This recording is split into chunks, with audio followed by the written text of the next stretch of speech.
So in today's Academy lesson, we're going to go over a move known as the plunger principle. The plunger principle is a very, very simple principle in Magic. However, today I'm going to show you guys not only the principle itself, but also some fun applications of it. Now, the first time I saw the plunger principle, was an expert card technique in a rising card effect. So in that trick, it uses the plunger principle in a hidden way, meaning that you have the two cards that are going to be necessary. Again, this is going to make more sense in a little bit. You have the two cards that were necessary for the principle hidden underneath the hand here, and you would use your pinky to cause the card to rise up from the deck mysteriously. That was the first time I saw it. Then eventually I saw it in other books, and it's a little bit of a beginner's bit, but as you can see, it's still a fun trick and a principle to learn. So for this, first things first is we're going to have a card picked. And in this case, let's say the card happens to be the 5 of clubs. Now, the easiest way to do this is going to be with the key card principle. So we're going to stare at the bottom card until the spectator asks us what we're doing. And then we say, oh, I'm just setting up my key card. Or you could do all-around glimpse, just like this, to do it surreptitiously without them realizing it. So we're going to have the 5 of clubs cut back into the middle of the deck. We're going to place this, which is in fact our key card, on top of that card, place it down. And we're going to talk about our ability to find cards. But since we're just learning Magic, if it would be great if you could give me 2 chances. It would be great if you could give me 2 chances, sir. So you pick up the deck. If you want, you could have them cut it. You could cut it as many times as you want, but ultimately you're going to spread through and you're going to find your key card. In this case, your key card is, of course, the Jack. So we know that the card immediately to the right is going to be the spectator's card. So for this and the plunger principle, what we're going to do is we're going to outjog the card that's to the right of the spectator's card. In this case, because we know the Jack of clubs was the original bottom card and we cut the cards in the middle, we know that the card to the right of it is the spectator's card. So therefore, we're going to grab the card that's to the right of it and we're going to outjog that one. Then we're going to outjog our key card, and we're going to be ready for the plunger. So we're going to take these 2 cards out and we're going to say, again, I'm a budding magician here. So let me see if I could find your card. Hopefully, if you don't mind, I would like to have 2 chances. So here, I think that's one of your cards and that's one of your cards. Sir, are any of these your cards? And if you've noticed what's happened so far, in outjogging these cards, we now have a card that's between these 2. So we have this card outjogged and we have this card outjogged, and this card is being sandwiched between the Jack and the 2. So if we call attention to these cards, of course, the spectator is going to say, that isn't, no, not even close, not even close. At this point, we're going to square these 2 cards up.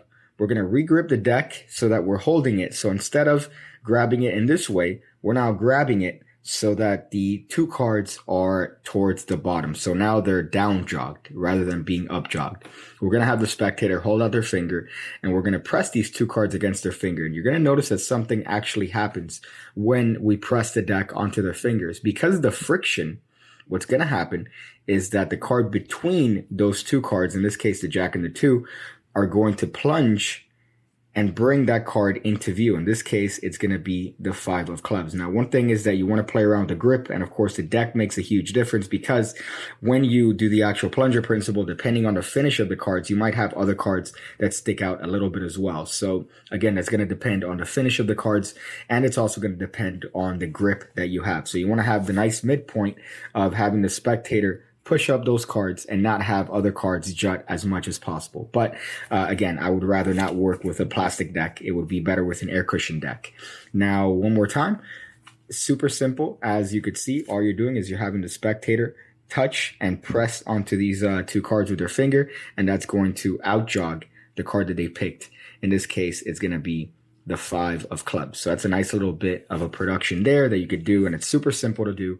Really no work on your end. All you're doing is a key card trick and you're out jogging 2 cards. If you can't do that well, may I suggest ballet, which is actually harder than Magic. But that's the basic plunger principle at work. We're using 2 cards and the friction between those 2 cards to essentially plunge out 1 card from the deck. That's one way of doing this. So another way of doing this, which is a little bit of an interesting twist, is to have multiple cards and the cards plunged multiple times. So the way we do this is going to be the same thing.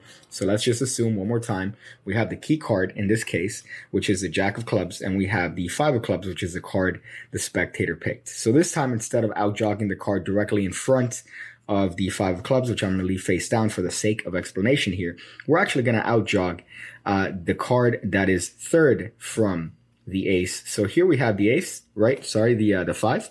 We're going to outjog this ace over here. So we're going to count 3. That's 1, 2, 3.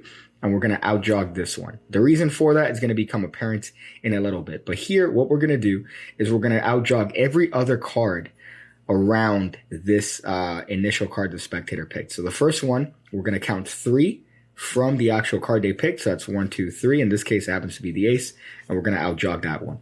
Next, we're going to push the queen here, outjog the other card. We're going to push the spectator's card here, outjog the jack, push this next card here, and outjog the ace. So in total, we're just outjogging 4 cards with 4 other cards being plunged, rather 3 cards that are going to be plunged right now. So if you notice, what's going to happen at this point is that if we actually press on the top of these cards,